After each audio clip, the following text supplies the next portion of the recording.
नमस्कार। आज हम पढ़ेंगे हिंदी पद्य साहित्य का इतिहास। आदिकाल, कुछ महत्वपूर्ण प्रश्न। अब आदिकाल की जो समय सीमा मानी गई है अवधि, वो है सन 743 से सन 1343 यानी 1343 ईस्वी तक। अब भाषा इस समय में कौन सी अधिक प्रयोग की गई है? तो आदिकाल की जो भाषा है उस समय डिंगल और पिंगल भाषा का प्रयोग किया गया। उसमें प्रथम कवि किसे माना गया हिंदी का? तो सरहपा नाम हम देख रहे हैं सामने। हिंदी का प्रथम कवि माना गया है सरहपा को। अलग अलग कवियों ने अलग अलग माना है, लेकिन अधिकांश जो है सरहपा को ही माना जाता है।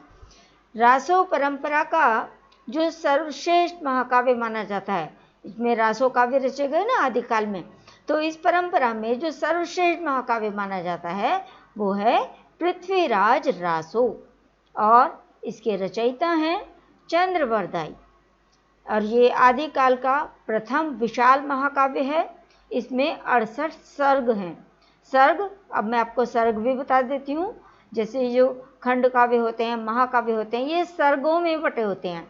जैसे नाटक में प्रथम अंक द्वितीय अंक होता है, तो यहाँ पे सर्ग होते हैं। तो इस महाकाव्य में 68 सर्ग हैं। आदिकाल के अन्य नाम, और हम किस किस नाम से इसको जानते हैं? वीर गाथा काल, क्योंकि वीरों की गाथाओं का इसमें वर्णन किया गया। कवि लोग जिन राजाओं के आश्रय में रहते थे उनकी वीरता की गाथाएं वो गाया करते थे, तो वीरों की गाथाओं का काल रहा, तो वीर गाथा काल। चारण काल, कवि जिन राजाओं के आश्रय में रहते थे तो वहाँ जो उनके यश का गान करते थे वो भाट लोग करते थे। भाट यानी चारण, जो हम कह रहे हैं चारण या भाट, तो इसलिए चारण काल कहा गया। और संधि काल भी कहा गया इसे। सिद्धों और सामंतों का काल भी कहा गया है। अपभ्रंश काल भी कहा गया है। तो ये इसके अन्य नाम हैं आदिकाल के। अब वीरगाथा काल को चारण काल कहा जाता है। क्यों? क्योंकि वीरगाथा काल के जो अधिकांश कवि थे वो चारण, भाट मैंने बताया ना, जो राजाओं के आश्रय में रहते हुए उनकी यश का गान करते थे, उनके वो चारण थे अधिकांश, भाट।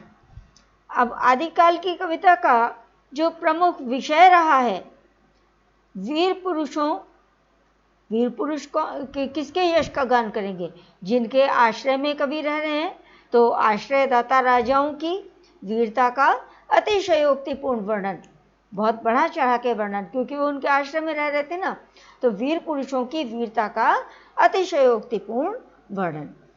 फिर वीर गीत काव्यों में जो सबसे अधिक लोकप्रिय ग्रंथ माना जाता है वो है जगनिक द्वारा रचित, ये कवि का नाम है जगनिक, परमाल रासो। रचना का नाम है परमाल रासो और कवि हैं जगनिक।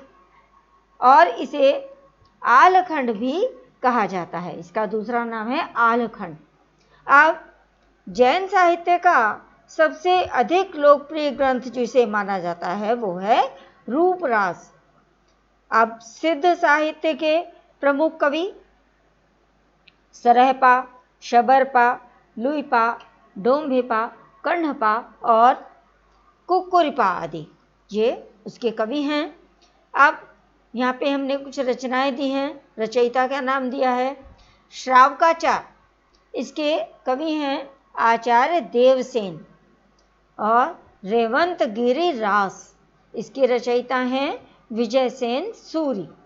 अब नाथ साहित्य के प्रवर्तक किसको माना जाता है? किसने प्रवर्तन किया इसका? वो है गोरखनाथ। अब रासो साहित्य की रचनाएं हैं और उनके रचयिता खुमाण रासो, दलपति विजय, बीसल देव रासो, नरपति नाल, पृथ्वीराज रासो, चंद्रवरदाई और परमाल रासो, जिसका नाम आलखंड भी है, वो जगनिक उसके कवि हैं, रचयिता हैं। और है हम्मीर रासो, हम्मीर रासो के रचयिता हैं शार्ंगधर। इसके बाद आदिकाल की जो प्रमुख प्रवृत्तियां हैं आदिकाल का पहले तो हम मतलब ही समझ लें।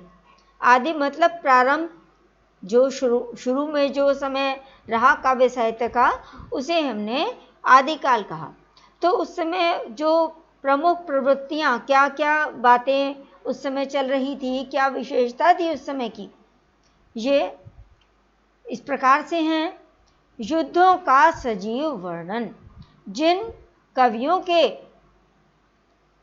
कवियों ने जिन राजाओं के आश्रय में वो रहते थे, उनके युद्धों का एकदम सजीव वर्णन किया है। दूसरे, सामूहिक राष्ट्रीयता की भावना का अभाव। राष्ट्रीयता यानी सब पूरा राष्ट्र एकजुट होकर रहे, ये भावना का अभाव हो गया था। तो सभी स्वयं को सबसे श्रेष्ठ सिद्ध करना चाहते थे, तो इसीलिए इस भावना का, सामूहिकता की भावना का अभाव पाया जाता था उस समय।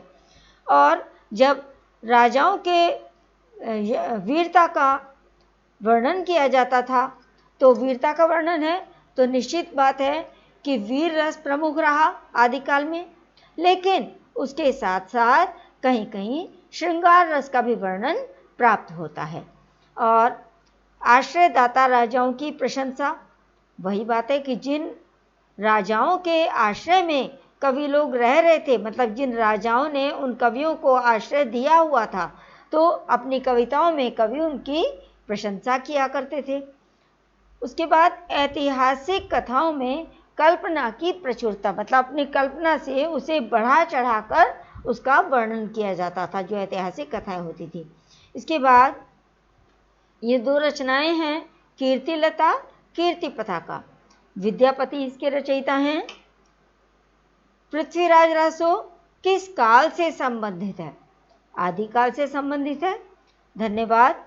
अब अगले भाग में हम भक्ति काल पढ़ेंगे। धन्यवाद।